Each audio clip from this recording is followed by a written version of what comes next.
Salut tout le monde, je suis Perlia, je suis chrétienne et j'aimerais interpeller quelqu'un aujourd'hui par rapport au retour du Seigneur Jésus. Il est vrai, on l'entend tout le temps et aujourd'hui je vais encore revenir sur la même chose, c'est vrai. Mais excusez-moi, vraiment c'est plus qu'important, c'est vital. Alors j'aimerais commencer par lire un verset dans le livre de 2 Pierre, le chapitre 3, le verset 9, qui dit: Le Seigneur ne tarde pas à accomplir ce qu'il a promis, comme certains le pensent, mais il est patient envers vous, car il ne veut pas que qui que ce soit aille à la ruine. Au contraire, il veut que tous aient l'occasion de se détourner du mal. C'est la raison pour laquelle je vais faire ce post aujourd'hui. C'est peut-être le premier, mais ce ne sera pas le dernier.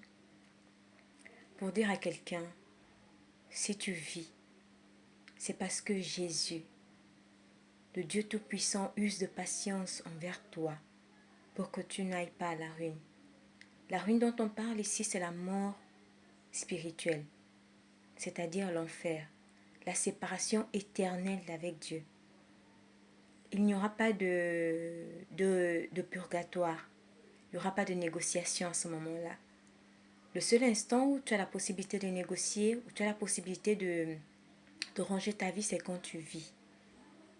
C'est ce souffle dont tu jouis aujourd'hui en fait, que le Seigneur t'accorde pour pouvoir revoir ta vie selon ce que la parole de Dieu nous dit, selon ce que la Bible nous enseigne. On est tous jeunes, c'est vrai. On a des plaisirs, on a des désirs. Mais j'aimerais te dire que la vie ne se limite pas là, mon frère, ma soeur. La vie ne se limite pas là. Jésus te tend encore la main aujourd'hui. Il me l'a tendu et par sa grâce, j'ai saisi. Et je suis là, je suis épanouie en Christ.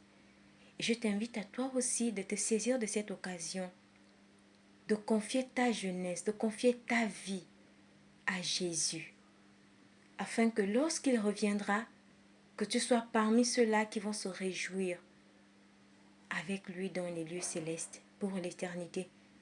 Et que tu ne sois pas du rang de ceux-là qui vont regretter d'avoir pourtant écouté la parole de Dieu, mais d'avoir négligé. Alors je t'invite ce soir à faire le premier pas.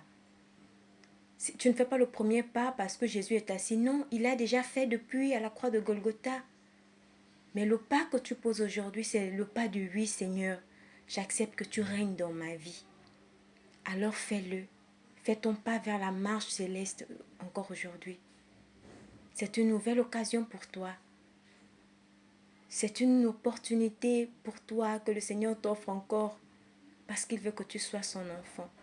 Alors saisis-la et change de camp. Puisse la grâce de Dieu demeurer dans vos vies, dans ta vie. Puisses-tu saisir encore l'occasion de te laisser façonner par le Christ, toi qui as déjà accepté Jésus dans ta vie. Continue la marche.